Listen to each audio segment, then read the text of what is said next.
Thank you, Peter, and thank you for that nice warm welcome. Oh, this whole thing shifts. And thank you to the Baugh Center. How's the volume? Okay, good, good. So I know you have a team here called the Bears, and I sometimes watch the women in the NCAA basketball. That's how I've gotten to know them. And we, as Peter mentioned, I got my PhD from UCLA. We had the Bruins. So I guess kind of the Bruins are kind of junior to the Bears, so sic 'em Bears. I want to just give you a little background. Unfortunately, Peter did such a good job that I can go through some of these very quickly. That's what I'm most likely to be remembered for if my plane went down tomorrow. The Concise Encyclopedia of Economics, which he mentioned. He already told you about this. Here's me with the man. That's me on the right. And that was my big boss when I was at the Council of Economic Advisors. And this one, I don't know if you'll know. Does anyone know who the guy who's actually shorter than me on the left, who's bald? Yes, sir. Milton Friedman. This is us at a conference in 1974 in Vermont. That's me with a somewhat different length of hair and my arms folded in that wonderfully coordinated outfit there. So my talk today is on income and wealth distribution. Those issues have been very big in the news the last roughly decade or more. Income and wealth inequality. Income inequality is not the same as wealth inequality, and I'll talk a little more about that. But people who are concerned about income inequality are almost always concerned about wealth inequality and vice versa. And here's the first interesting thing. People have very little idea where they are in the income distribution. Lots of polling data shows this, and here's just one little piece of information. An average of 7% of respondents owned a car and a second home, yet on average, 57% of this group thought they belonged in the bottom half of the income distribution. If you own a second home, the odds are you're not in the bottom half. Also, among low-income respondents receiving government aid, a majority placed themselves above the bottom 20% of their income distribution, even though in fact they were in the bottom 20%. Moreover, another pair of scholars found that no matter which country they studied, few people think they're poor, and almost no one thinks they're rich. Well, here's my comment. Most Americans don't think they're poor, and they're right. And most Americans don't think they're poor, and they're wrong. Don't think they're rich, and they're wrong. So I want to address two types of issues. One is the important philosophical question. Does it matter how people acquire their wealth or their income? I want to talk about that philosophical question early on. And then I want to talk about a lot of important factual issues, and here they are. Has income inequality actually increased in the United States? Has it increased in the world? Where are you in the income distribution? I think you might find this interesting. Are increased income inequality and increased poverty the same thing? What has happened to economic well-being in the United States over the last century or so? What is the role of work in explaining income inequality? We're going to see it has a huge role. What is the role of age in explaining wealth inequality? That's also a huge role. And what are people's objections to inequality, and what are my answers to their objections? So, the philosophical issue. When are large differences in wealth justified? And I want to tell a true tale of two fortunes. The earner and the taker. The first one is the earner. I call him the chainsaw innovator. This is a man named Robert McCulloch. Who here has heard of the McCulloch chainsaw? Well, that's because there have been lots of competitors since. He introduced the first very light chainsaw, 25 pounds, so that one person could use it, just after World War II. He sold over 100,000 of them, and of course, made a fortune by doing so. it revolutionized wood cutting. I have an economist friend in his late 80s now who was a teenager in the 1940s, and his father had a big house, and he had to cut wood every summer to heat the house. When he heard about this chainsaw, he saved his allowance, and he bought the chainsaw, and it changed his summer. He actually had some leisure time in his summer. Now, that's not the end of the story. Other competitors came into that market, competed with McCulloch, with other chainsaws, and competed the price down. So now consumers could not only get a good chainsaw, they could get it even cheaper. So there were benefits to him, the producer. Who in here, a lot of you taking economics, who here has heard the term producer surplus? So he got producer surplus. And there were benefits to consumers called consumer surplus. Now, did McCulloch get as much as half of the benefits of his invention? Not even close. Here's an estimate by William Nordhaus, a Yale University economist, of what innovators get. He estimated that on average, only 2.2% of the total present value of social returns to innovations are captured by innovators. In other words, the other 90+% goes mainly to consumers and workers and so on.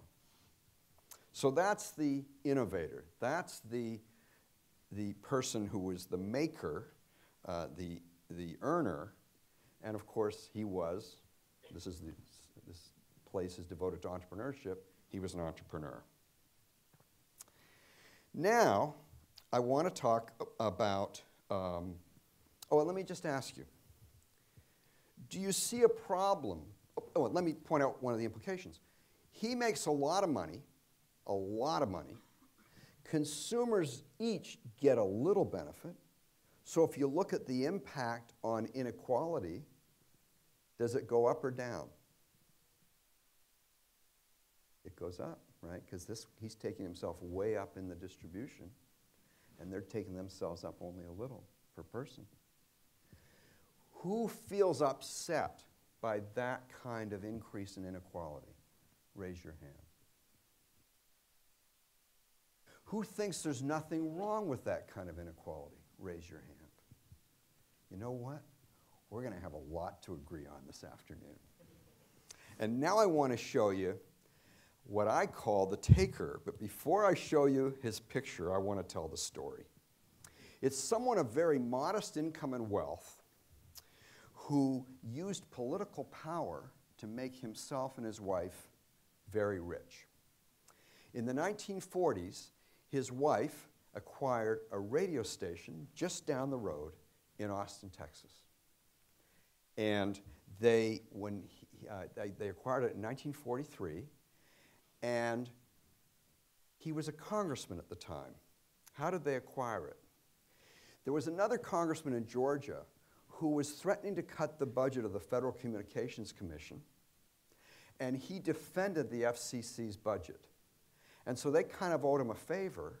So one high-level official in the FCC told him, you might want to have your wife apply for this license. And the license was to a radio station called KTBC, and the owners have been trying to sell it for years and never getting permission. Once she applied, the FCC gave permission for it to be sold in 24 days. And then she wanted, in those days they would limit the number of kilowatts and they'd limit the time of day. She wanted more power, and that means more range, and that means more advertising revenue. She applied to get that, and she was granted permission 24 days later. Sorry, 1 month later. Does anyone have a guess about whom I'm talking about besides Peter? Yes. Yes. When he ran for president, his fortune in 1964, his fortune was estimated at $14 million in 1964 dollars, and over half of it was due to this radio station. Now, in going from being a middle-income, low-wealth couple to being a relatively high-income, high-wealth couple, Lyndon and Lady Bird Johnson contributed to increased inequality. So here we have two examples in which income and wealth inequality increased, In the first case, though, it increased because a person's innovation made lots of people better off. In the second case, it increased because a politician used his political power to get a privilege. And by the way, in that market, the FCC kept out competitors for many, many years, strengthening their monopoly. So, should we think differently about these two cases? Who thinks we shouldn't think differently about these two cases? Who thinks we should think differently about these two cases? You're going to be a good audience. Okay, I think we should too. And let me tell you why. Two reasons. The less important reason is that McCullough's actions made him, not just himself, but other people better off. And Lyndon Johnson and his wife's actions did not clearly make other people better off. But what's responsible for that is the more important reason. The increase in real income to McCullough's customers was due to voluntary transactions. Everyone who bought those 112,000 chainsaws wanted to do so, so they valued it more than the price. Whereas the increase in wealth to LBJ and his wife came not due to market transactions per se, but due to his use of raw political power. And while I'm on talking about political power leading to inequality, let me show you an extreme case.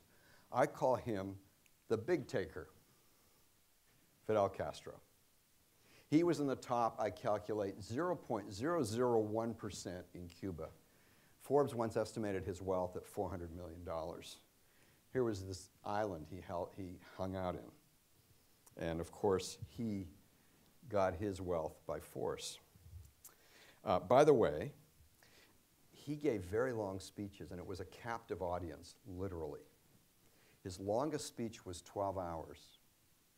I guarantee my speech will be less than 8% of that time. Now, I mentioned there are some factual issues. Has income inequality within the United States increased? Yes, it has. But it's interesting in what ways and how much, and it's important to look at various measures. So here are population quintiles going from the poorest 20% to the richest 20%. The change in income over 79 to 2007, which is the time period most people talk about in the literature. And if you look at the second column, it looks horrible, 33% drop for the poorest 20%. But now look at what this says in parentheses, based on tax unit unadjusted market income. So it doesn't include things like welfare. Now go to the next one, based on household size adjusted post-tax, post-cash, and in-kind transfer. So it includes things like food stamps, welfare, Medicaid. Notice the poorest 20% gained by 31.8%. And the richest gained more. So inequality increased, but everyone's real income went up substantially. And then if we look at the 79 to 2010 with realized capital gains, everyone went up even more. A lot of those middle income people sold houses and stuff like that. So yes, inequality increased, but everyone did better, or pretty much everyone did better. What about worldwide inequality? If you look over the whole world, has it gone up or down? The answer is clear-cut. It has gone down. And I want to refer to what I call the elephant not in the room but in the world. Let me show you this graph. Does that look kind of like an elephant with the trunk coming up? Yeah? On here, on the graph, we have the percent, on the vertical, the percent gain in income from 88 to 2008.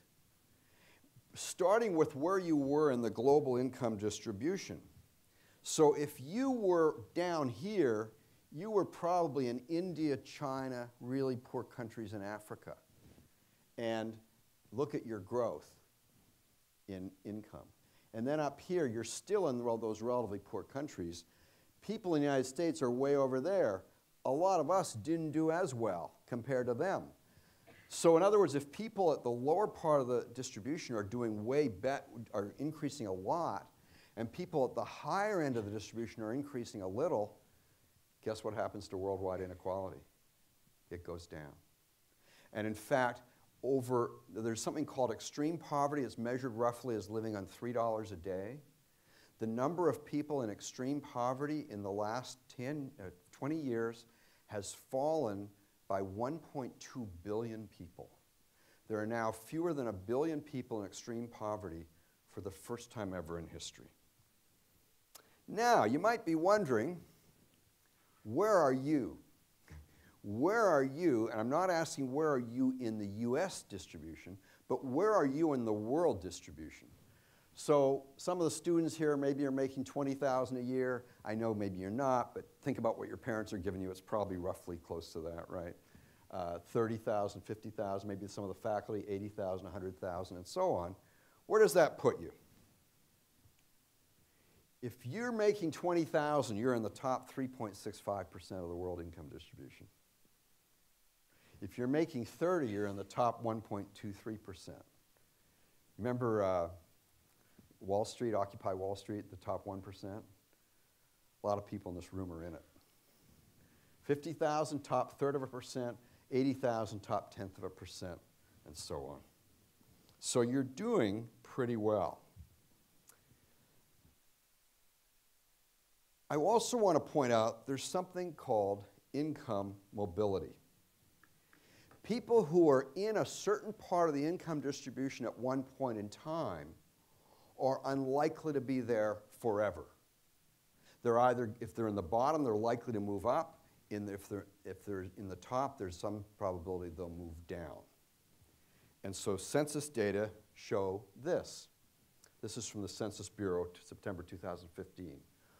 Overall, 57.1% of households remained in the same income quintile between 2009 and 2012, while the remaining 42.9% of households experienced an either upward or downward movement across the income distribution. Now, there's an economist at Stanford University, a very bright economist named Raj Chetty, who studies this stuff. Here's what he said. This slide is from a presentation he has. He says, the chance that a child born to parents in the bottom fifth of the income distribution reaches the top fifth in the United States is only 7.5%. In my native Canada, that's where I grew up, is 13.5%. And that's interesting. But now here's what he says in his next slide. The central policy question, I put it in bold, why are children's chances of escaping poverty so low in America? Does anyone here notice a little bait and switch in what he did? Chances of escaping poverty. Now let's go back previous. Reach the top fifth. Do you have to reach the top fifth to escape poverty? If you make it to the top third of the bottom fifth, you escape poverty, because roughly 13% of people in this country are in poverty. So if you're in the top third of that 20, you're just above 13. So it's striking. I mean, this guy won the most prestigious economics honor there is other than the Nobel Prize. It's called the John Bates Clark Medal, and he blew it. And also, let me just emphasize, increased inequality is also not the same as increased poverty. There's another economist named Mark Thoma, and here's what he said. Recent research from UCLA's Fielding School of Public Health provides evidence that income inequality is associated with inequality in health. In particular, lower income is associated with high levels of stress, exhaustion, cardiovascular disease, lower life expectancy, and obesity. He starts out by saying increased inequality causes this problem of health, but what's his evidence? Looking at income and not whether inequality increased or decreased. So you could so ask yourself this, what if you could decrease inequality by cutting down all the people at the top? That would do it, right? But without changing the income of people at the bottom, you think their health would increase? I don't either. And by the way, let's look at a measure of health, life expectancy. Two things to notice about this graph. Over time, the bottom half, or the people in the bottom half of earnings have had their life expectancy go up somewhat. Over time, the people in the top half have had it go up a lot. So there's increased inequality in life expectancy, but there's also increased life expectancy. So whatever else is going on, people at the bottom are doing better also in income, income. So, let me ask you this. Do you feel poor? Who here feels poor? So you're consistent with these data, right? These survey data. Well, then what I'm going to say next, I was ready for people to say they do, okay? So let me say what I was going to say anyway. Yeah, I was going to say, do you wish you had as nice a cell phone as your grandfather had? No, right? He didn't have one. Do you wish you could fly from here to New York in under 5 hours the way John D. Rockefeller could? He couldn't. So there are lots of ways we are better off. And I want to show you a graph from an economist at Berkeley named Brad DeLong, and he titles it The Amazing 20th Century. On this axis is the century, on the horizontal axis. On the vertical axis is the percent growth in real-world GDP per capita. Notice what happens all through up to the end of the 18th century. What happens? Nothing. The 19th century sees this big bump. I want to talk about that in a minute. And the 20th century sees this huge increase. When I show this to my students, they ask, what about that 14th century? What's that about? You want to know? It's kind of grisly. It's called the Black Death. Europe's population fell by 1/3. Do you know enough economics to know what happens when the ratio of capital to labor goes up? Marginal product of labor goes up. So the people left have a nice per capita income. And by the way, we're going to talk about capital and all that in a few minutes. So anyway, that's the per capita GDP. Now let's look at some more details. This is also from Brad DeLong's article, and his article is beautifully titled Cornucopia. What he did was he went to a Montgomery Ward catalog in 1895, looked at the commodity, calculated at the average wage, how long you'd have to work to buy that item back then, 1895, and how long you'd have to work to buy that item in 2000, given what's happened to the prices of those items. I could go through all of them, but what do you notice? Anyone? What? It takes less time, like way less time, right? I mean, I'll just focus on one of them. A one-speed bicycle, 260 hours, that's a month of work. Now, a day of work. Incredible at the average wage. By the way, and this is understated. Look at Encyclopedia Britannica. It was a big deal when I was 13 and my father got the Encyclopedia Britannica and it was like that big, right? What do you do now? You get online, right? You don't even have to buy it. There's one thing that's different. Sterling silver teaspoon actually takes longer. But guess what? That's an interesting story too. Why did they want sterling silver back then? They didn't want their teaspoons to rust. Have we figured out a way of having utensils that don't rust? Yes, we have. So we don't even need the sterling silver teaspoon the way we did. And there was a famous social commentator who wrote about this improvement. Let me go back to this one. This improvement in the 19th century. He was writing late in the 19th century. And here's what he said. The bourgeoisie was the first to show what man's activity can bring about. It has accomplished wonders far surpassing Egyptian pyramids, Roman aqueducts, and Gothic cathedrals. It has conducted expeditions that put in the shade all former exoduses of nations and crusades.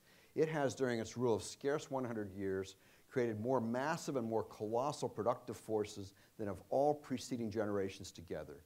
The subjection of nature's forces to man machinery, the application of chemistry in industry and agriculture, steam navigation, the railways, electric telegraphs, the clearing of entire continents for cultivation, the canalization of rivers, the conjuring of entire populations out of the ground. What earlier century had even a presentiment that such productive forces slumbered in the lap of social labor? Now, there are two hints in this about who said it, and one of them is bourgeoisie, and the other one is social labor. Anyone know who it was? Karl Marx. Oops, Karl Marx.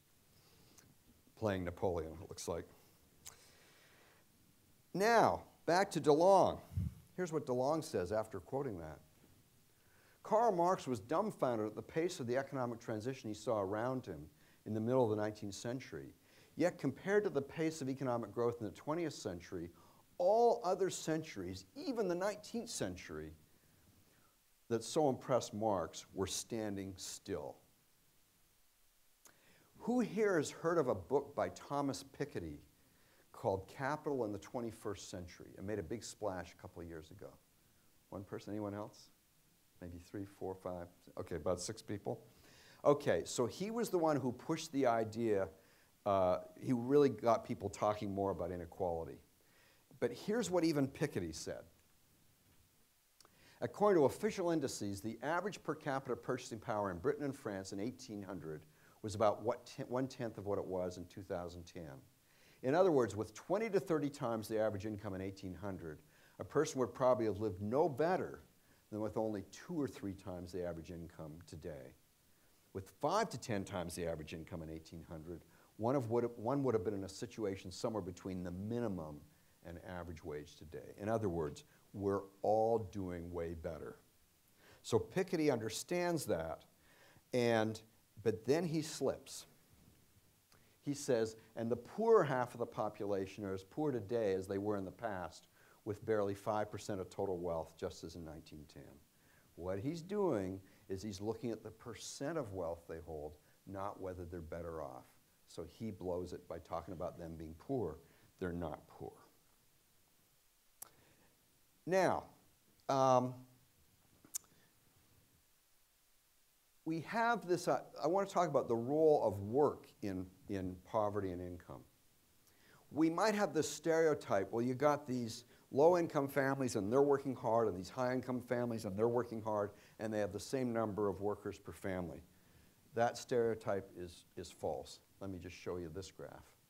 This is from the US Census Bureau, 2015. Along the horizontal is the income quintile and the number of people in that quintile in millions. Down is the number of workers in the household. So what it says is people on the lowest quintile, 15.6 million of those households had no one working. 8.5 million had one person working, 1 million had 2 people working, and 60,000 had 3 people working. Now go all the way to the 5th quintile.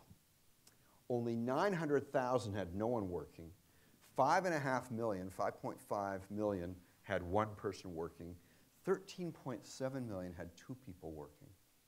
Now go to the top 5%. 100,000 had no one working, 1.3 million had one person working, 3.6 million had 2 people working. And now look at the averages. It goes from 0.4 in the bottom quintile, like less than half a worker per household, to over 2 workers per household in the top 5th. There's a little moral of the story here. You want to stay out of the bottom quintile? Marry someone and both of you work. And the odds are you're not going to be in the bottom quintile. Now, I've talked about income inequality. Let's look a little at wealth inequality, and I want to let's think through how this should look. You graduate from here. You get a job. It doesn't pay really well. You probably don't start saving right away. Over time, your income goes up and you save, and one of the forms in which you save is buy a house and gradually pay down the mortgage. So what should be the wealth of, say, a 50-year-old compared to the wealth of a 25-year-old? What would you expect? Yeah, much higher. And let's look at the data. This is the median net worth of Americans in dollars. And the net worth, I think, should include equity in the house, in the home. So I'm looking at the blue.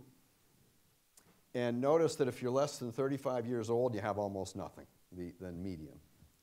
But if you're 65 to 69, the category I'm in, guess what? That's where it peaks. Why does it fall? 70 to 74, you're retired and you're starting to spend down your assets. So we'll have, even if we had equal income for people at each age, at a given age, we would have huge wealth inequality because as they age, their income goes up and they save more and their wealth goes up. And one of the things you get to take great advantage of is something called compound interest. You know what compound interest is? You ever heard the one about Albert Einstein? When he was asked, what's the most powerful force in nature? And he answered compound interest. By the way, I don't think he did. It's just a great story, though. Okay. Now, I mentioned earlier the difference in two ways of getting wealth. The earner, McCullough, and the taker, LBJ, in the extreme case, Fidel Castro.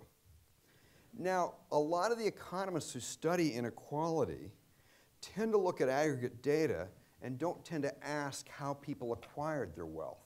They might say, well, did they get it from working or from investing? That's as far as they go. They don't look at, did they produce a valuable good or service, or did they use the political process to take wealth out of, through taxes and through regulations and privileges and so on. And one thing that I've noticed in reading some of this literature is many of them don't seem to care that much. And so my poster boy for this is an economist who won the Nobel Prize, and yes, I did write the article that year about his Nobel Prize, and I said good things about him, named Joe Stiglitz. And here's what Joe Stiglitz said in one of his textbooks. Consider again a simple economy with two individuals, Robinson Crusoe and Friday. Assume initially that Robinson Crusoe has 10 oranges while Friday has only 2. This seems inequitable. Assume therefore that we play the role of government and attempt to transfer 4 oranges from Robinson Crusoe to Friday, but in the process 1 orange gets lost. Hence Robinson Crusoe ends up with 6 oranges and Friday with 5. We have eliminated most of the inequity, but in the process the total number of oranges available has been diminished. There's a trade-off between efficiency, the total number of oranges available, and equity. He's right, but let me point out something he just did. He starts out, this seems inequitable. What's he saying by the end? It is inequitable. Like, wait a minute, where'd that come from? He doesn't ask how Friday got his oranges or how Robinson Crusoe got his oranges. The only thing I conclude is that he doesn't care. It doesn't matter to him. And so,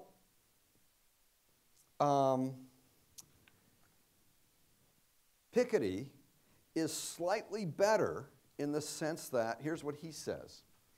In any case, the courts cannot resolve every case of ill-gotten gains or unjustified wealth. In other words, he's saying there can be justified wealth and there can be unjustified wealth. So he might have in mind the kind of thing I have in mind.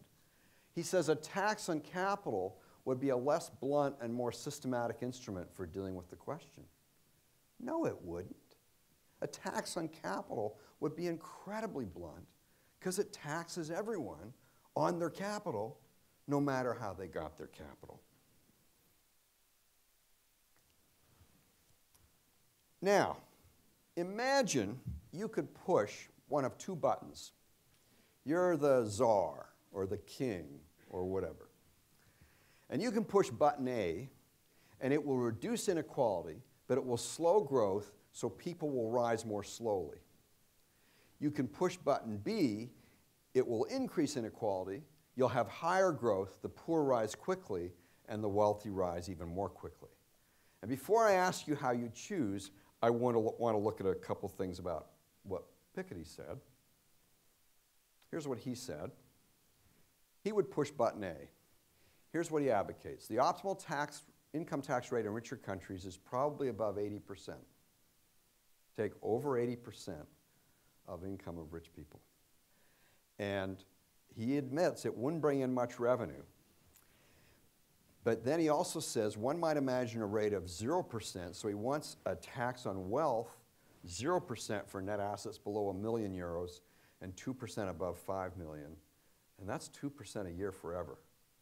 That can whittle down a big fortune. So he would obviously push button A. There's another economist who's well known who won the Nobel Prize in '87 named Robert Solow, who came up with the Solow growth model. Anyone here heard of Robert Solow? Okay. Robert Solow did a very positive, friendly review of Piketty's book in the New Republic.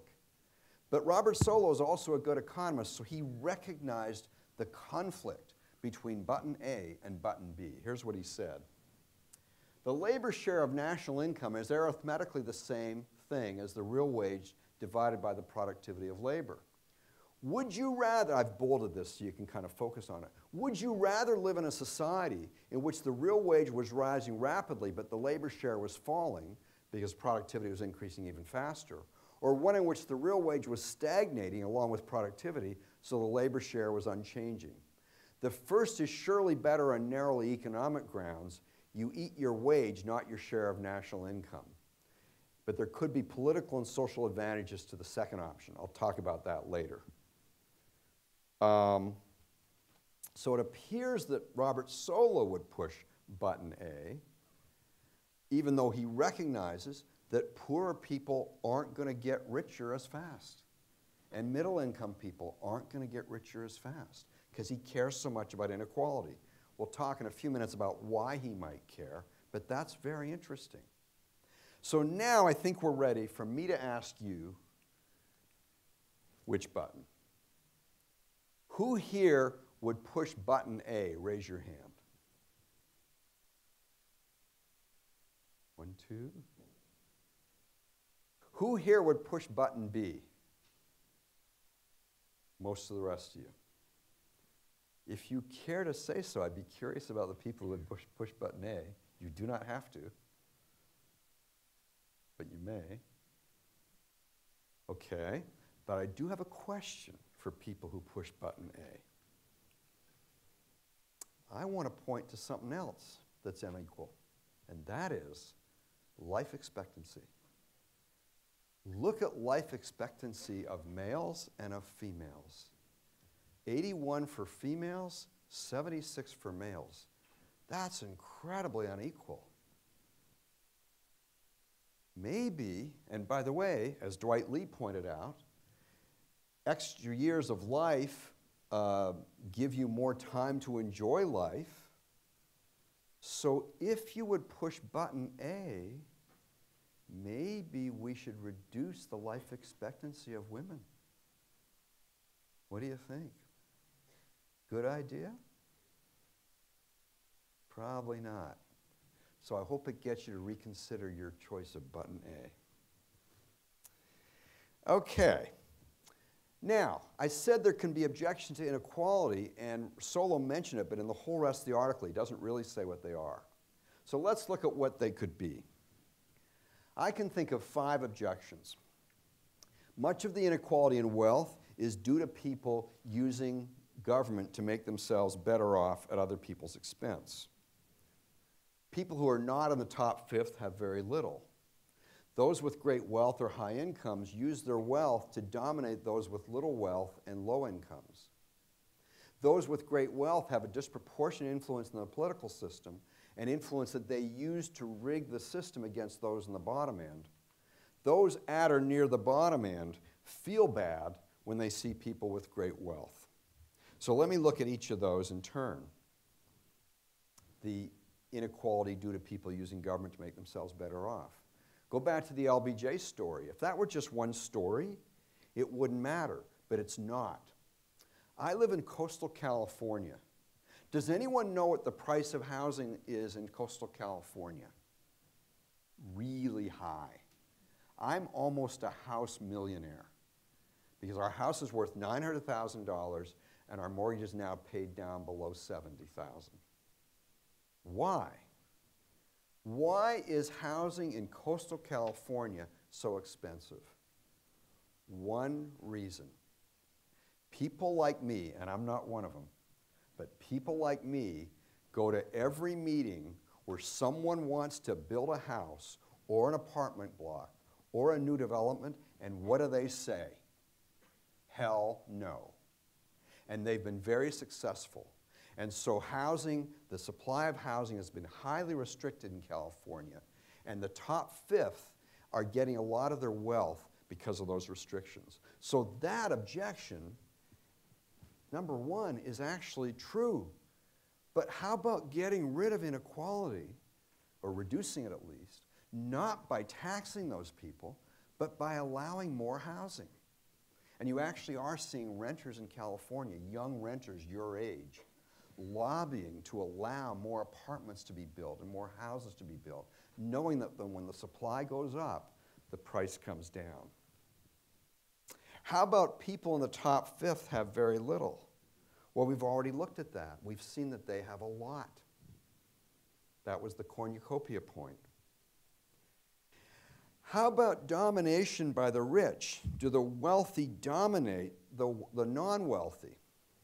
Well, here's what a colleague of mine at Hoover named John Cochran said. He said, look at Versailles. Nobody, not even Bill Gates, lives like Marie Antoinette. He doesn't get to say off with their heads. Well, she lost her head, but anyway, she probably had her role in cutting off other people's heads. And nobody in the US lives like her peasants. In 1960, Mao Zedong waved his hand and 20 million died. In 1935, Joseph Stalin did the same, wiping out the kulaks. Neither reported a lot of income to tax authorities for economists to measure inequality. So they just don't dominate the way they did. And of course, the major way wealthy people dominated 200 years ago was with owning slaves. Guess what? We've ended slavery. Well, another related thing about domination is campaign spending. How about does campaign spending by the wealthy determine elections? Well, let's look at a recent campaign, the 2016 presidential campaign. Here was the Clinton campaign, $1.3 billion total. Here was the Trump campaign, $0.8 billion total, 60% as much. Who won? Now, there are two political scientists at Princeton who did this study that found what they found to be a very upsetting finding, and I want to look at their finding because I want to do due diligence in looking at that side. Gilens and Page. They said, in the United States, our findings indicate the majority does not rule, at least not in the causal sense of actually determining policy outcomes. When a majority of citizens disagrees with economic elites or with organized interests, they generally lose. Now that sounds more concerning, right? But here's the thing.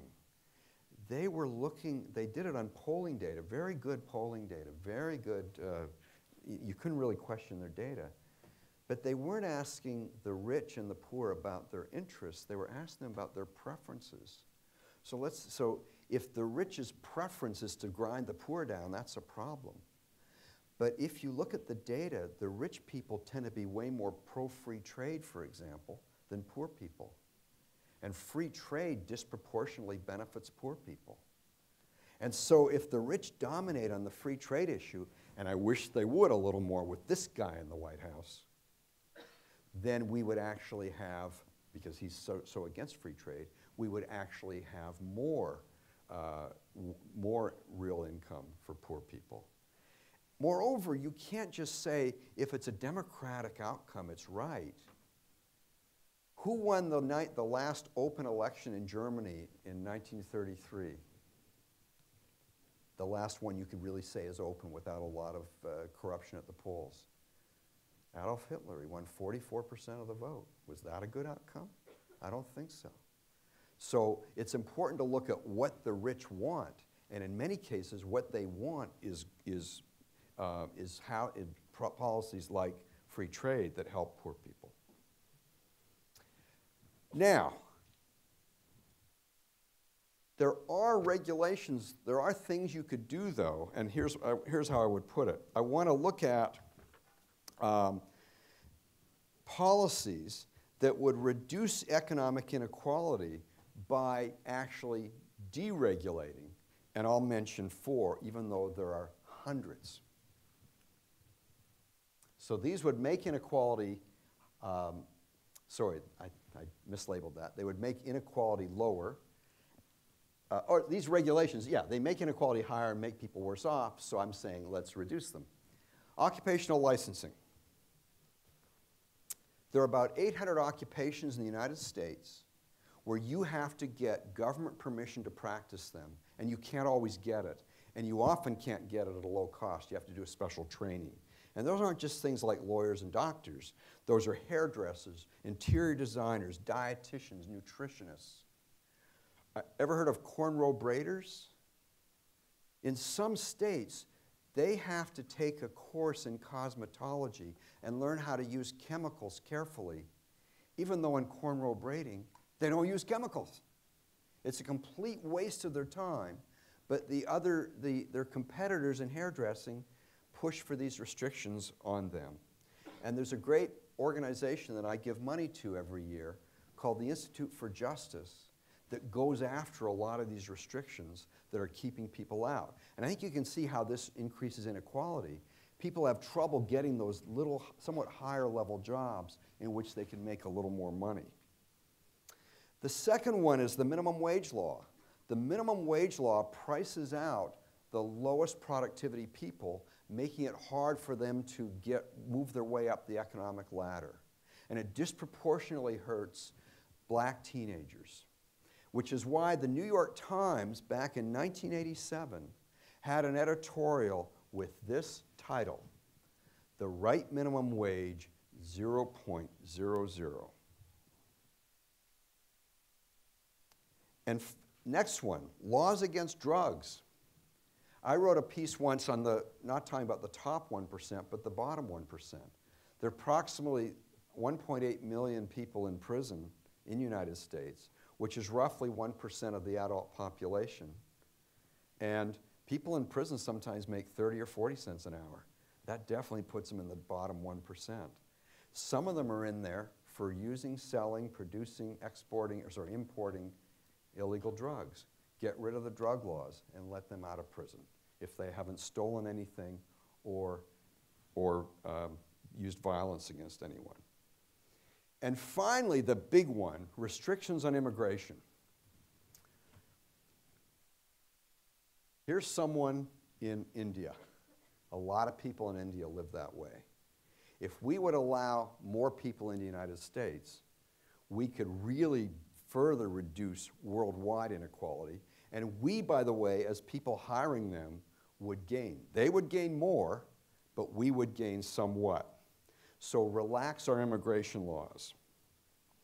So let me conclude. Empirically, income and wealth inequality are problems, I believe, only to the extent that they result from restrictions on people's freedom. Over the long run, economic freedom will make virtually everyone better off, as it has in the past.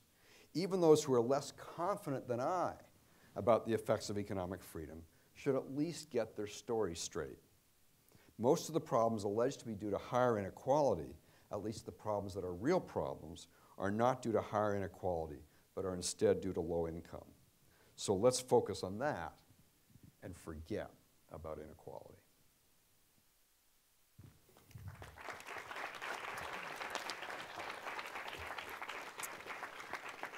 Thank you. And how long do we have for Q&A? We have time for some Q&A. Okay, but before I do, let me just ask you, who here is an undergrad?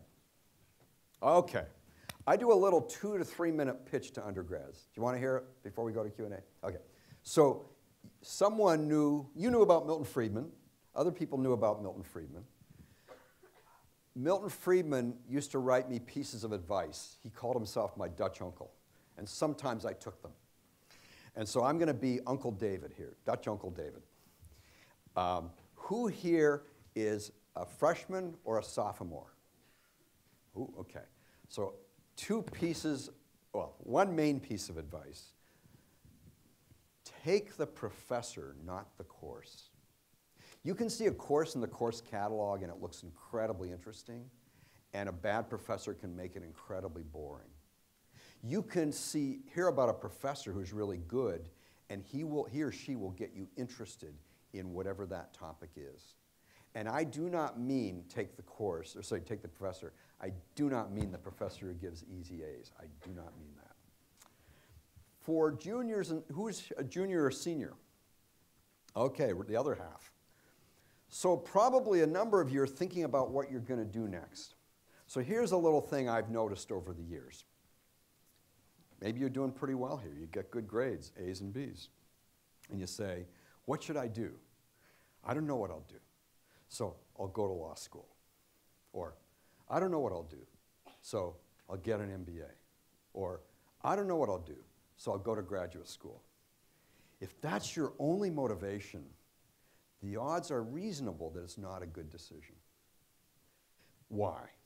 Well, let's say you do well. You get your law degree, you get to be a lawyer, you get an MBA, you get a PhD and get a job when you're 29 or something. And then 3 years in, you decide you didn't like it because you never really had a good motive in the first place.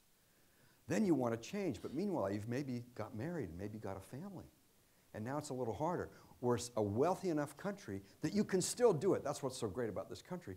But it's a lot harder to do that when you're 32 than when you're 22. So what's the moral? Think really hard about what you want to do now. Try things. Try to be an intern somewhere. My nephew, who was a USC graduate, wanted to go to law school. And I asked him one question, why? And he couldn't answer. I said, go to a law firm for 2 weeks. Well, he didn't, but he decided not to go to law school, built his own firm. He's now a multimillionaire, and he's age 40. So, one sample point. That's Uncle David. Now to Q&A. Questions? Yes, sir. What's your name? JT. JT. I guess this is directly related to your topic, but yes. On the issue of drug laws, why do you think there's so much resistance from right? I grew up on the right, and I understand the arguments, I guess, but yeah. From your perspective, why do you think there is still a big resistance from the right when we are so, free enterprise and I guess moving towards libertarian? Because Because I think that people really have a lot of fears, and the fears I think are mainly unjustified, but they have those fears, and that's what they're going with.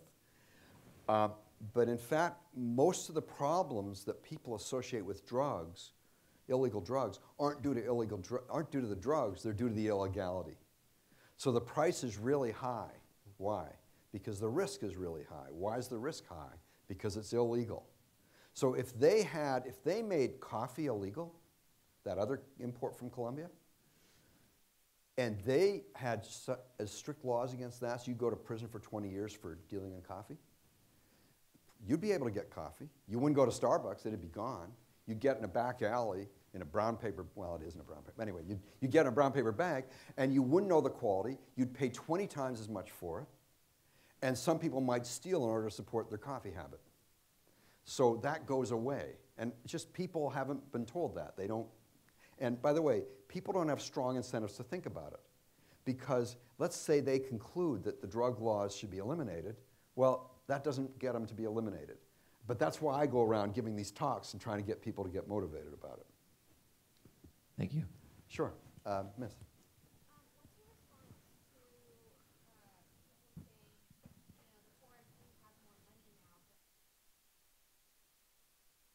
Oh, it's to show that table that shows. Could you just repeat the question? Oh, yeah. What's my response to this claim? Yes, people have more money, but prices are higher, and therefore they can't buy as much or they can't buy more. My response is to show that table showing how many labor hours it takes to buy things. That nicely accounts for that. In other words, yes, prices have gone up, but wages and incomes have gone up even more, so you can buy more things. Look at the price of air travel now compared to 40 years ago. It's fallen by more than half. Look at cell phones. They've fallen from infinity, because you couldn't get one, to a reasonable number. And just thing after thing. Food over time It blips up once in a while, but food over time has fallen in real terms relative to inflation. So there's just a lot of things like that. Cars are so much better. When I was a kid, if your car made it to 80,000 miles without major problems, you were just thankful, right? I know people now drive their cars 250,000 miles. So just, that's how I would answer it. Sir, do you want to give them the mic or no? Okay, just repeat, okay. Okay, okay. With the last thing you talked about with poverty, would you say it's more helpful for the nations to come to immigrate to America, or for us to go to them and help them out in their own nation? Immigrate. And the reason is marginal productivity of labor is so much higher here. So if we go help them, we take a fixed amount of our wealth and we give it to them or whatever. If we allow them in, they're working and making money, so they're making themselves better off. And the wages are 5 to 10 times higher than where they come from.